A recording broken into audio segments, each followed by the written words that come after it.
தொழுகிறோம் சகோதரர்களே. பெரும்பாலும் நீங்க புத்தளத்துல பல பள்ளிகள்ல போய் தொழுவீங்க. தொழுதா பெரும்பாலும் என்ன செய்வோம், சஃப்ல வந்து நின்றுகிட்டு சில பேர் உஸல்லி ஸலாத் அத்-துஹ்ரி அர்பா ரகாத்தின் மஅமூமன் லில்லாஹி தஆலா முஸ்தக்பிரன் லில் கிப்லா அல்லாஹு அக்பர். அப்படி எத்தனை பேர் தொழுகிறோம் நாங்க? அன்பாண்டவர்களே, ரசூலுல்லாஹ் தொழுத முறை எல்லா ஹதீஸ் கிதாபுகளிலும் தெளிவாக பதிவு செய்யப்பட்டிருக்கு. ஒரு ஹதீஸ், எத்தனை, 10 இல்ல, 2 இல்ல, ஒரு ஹதீஸ் ரசூலுல்லாஹ் ஸல்லல்லாஹு அலைஹி வஸல்லம் அவங்க சஃப்ல வந்து நின்று கொண்டு அல்லாஹ் அக்பர் சொல்றதுக்கு முன்னால உஸல்லி ஸலாத் அத்-துஹ்ரி அர்பா ரகாத்தின் முஸ்தக்பிரன் லில் கிப்லா அல்லாஹு அக்பர் அப்படின்னு கட்டினாங்கன்னு ஒரு ஹதீஸ் காட்டேலுமா? இல்ல, ஒரு ஹதீஸ் இல்ல. ஆனா நாங்க செஞ்சுக்கிட்டு இருக்கிறோம்.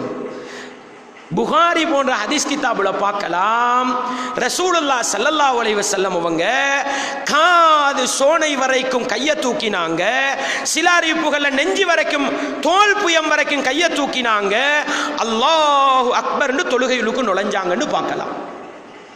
அல்லாஹு அக்பர் சொல்லி தொழுகையுள்ளுக்கு போறதுதான் ரசூலுல்லாஹ்வுடைய சுன்னா.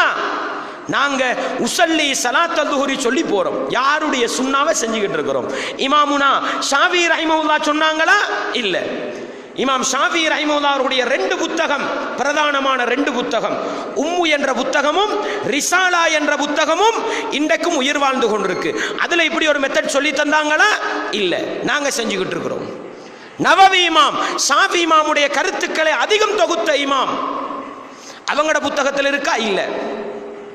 இந்தியாவில் இருந்து அந்த காலத்தில் லப்பமார் வந்தாங்க படிச்சு தாரத்துக்கு. அவங்க என்ன பண்ணினாங்க, எங்கட தொழுகை ஷாஃபின்னு ஒரு புத்தகத்தை எழுதி அதில் எழுதி விட்டாங்க 5 நேரத்துக்கும் 5 விதமான நியத்.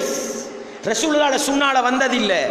அன்பாண்டவர்களே, இஸ்லாமிய உறவுகளே, எனவே நியத்தை வாயால சொல்றது ரசூலுல்லாஹ்வுடைய சுன்னாவில் இல்லை. வாயால சொல்வது இஸ்லாத்தில் புகுந்தது. எதை நானும் நீங்களும் செஞ்சு கொண்டிருக்கிறோன்னு கொஞ்சம்